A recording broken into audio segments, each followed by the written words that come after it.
বাংলাদেশ জাতীয়তাবাদী যুবদল, স্বেচ্ছাসেবক দল ও ছাত্রদলের যৌথ উদ্যোগে চট্টগ্রাম ও কুমিল্লা বিভাগের সমন্বয়ে তারুণ্যের রাজনৈতিক সমাবেশে বিশাল কর্মী বাহিনী নিয়ে যোগদান করেছেন চট্টগ্রাম উত্তর জেলা বিএনপির যুগ্ম আহ্বায়ক শিল্পপতি সরওয়ার আলমগীর।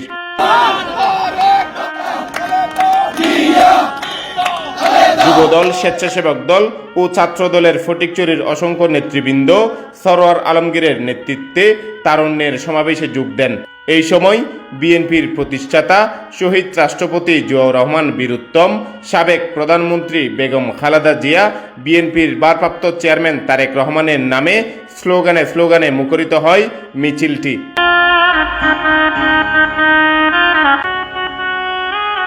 এছাড়াও ফটিকছড়ির মাটি, সরওয়ার আলমগীরের ঘাঁটি, দুর্দিনের নেতা আলমগীর ভাই, আগামীর এমপি সরওয়ার আলমগীর সহ নানা স্লোগান দিতে দেখা যায়।